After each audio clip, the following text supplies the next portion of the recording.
You type something into Google, best coffee near me, or how to tie a tie. You hit enter, and boom, in less than half a second, faster than you can blink, you get an answer from across the entire internet. So the question is, how on earth is that even possible? No, seriously, just think about that for a second. We do this dozens of times a day without even batting an eye.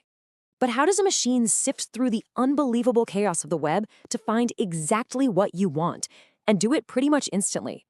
When you stop and think about it, it sounds completely impossible.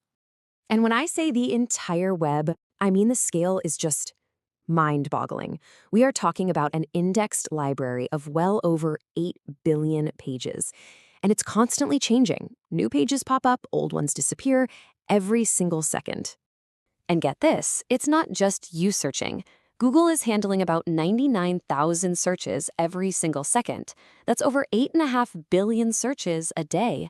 And every single one of those needs a custom, perfectly ranked answer from that library of 8 billion pages, all delivered in under 500 milliseconds. So here it is. This is the crucial point, the whole trick. If Google actually had to search the live internet every time you asked a question, it would take hours, maybe even days. The secret to its incredible speed is that it doesn't. What it actually does is so much more clever. So how does it do it then? Well, the real magic happens long before you ever type a single letter into that search bar. It's this continuous, non-stop process running in the background, and we can break it down into 3 major steps. Let's walk through them. Okay, so first, Google has to discover what's even out there on the web. That's crawling. Then it has to organize all of that information so it's actually searchable. That's indexing. And finally, when you actually type in your search, it has to find the best matches and deliver them to you. And that's ranking and serving. So let's start with phase 1, crawling. This part is all about discovery. I mean, before Google can answer your question, it first needs to know what pages even exist on the internet. And to do that, it unleashes a literal army of bots. And this army has a name, Googlebot. These are basically just automated programs or crawlers that are working 24/7.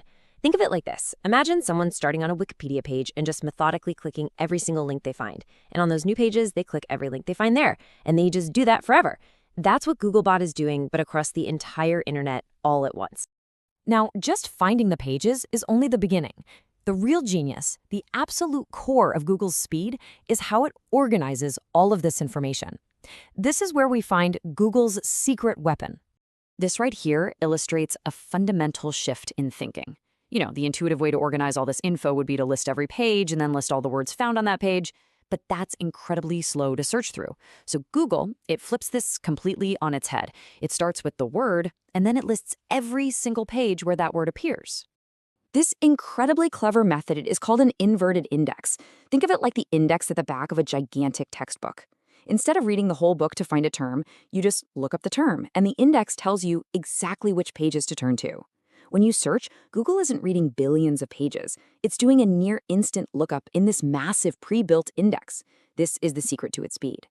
Okay, so the inverted index gives Google a list of all the pages that contain your search words. But that list could have millions of results. How in the world does it decide which ones to show you first? Well, that's where ranking comes in. Back in the early days of the web, this was a huge problem. Search engines would just count how many times a word appeared on a page. So if you wanted to rank for, say, best pizza, you'd just write the words best pizza 1,000 times on your page. The results were awful. Google knew it needed a much better way to figure out quality. And this was the big breakthrough from Google's founders, Larry Page and Sergey Brin. Their idea was called PageRank, and it was simple but absolutely revolutionary. Treat links like votes. If a web page gets a link from another website, that's like a vote of confidence. And of course, a link from a very important, trustworthy site like the New York Times is worth way more than a link from some random new blog. Now, PageRank was the foundation, but today it's just one piece of a much larger puzzle. Google uses over 200 different signals to rank pages. It looks at how recent the content is, your physical location, so coffee near me actually works, how fast the page loads, and if it works well on your phone. And what's really crucial now is it uses AI to understand your intent, not just the exact keywords you typed. Okay, so Google has found all the matching pages, and it's ranked them by quality. This all happens deep inside Google's data centers. But the final step is getting that list to your screen, in the blink of an eye. How does it manage that final hop? Well, it's a combination of some pretty extreme engineering. Your query isn't sent to just one computer. It's blasted out to thousands of them at the same time, each searching just a tiny piece of the index. That's parallel processing. For really common searches like World Cup scores, the results are patched or basically pre-saved for instant delivery.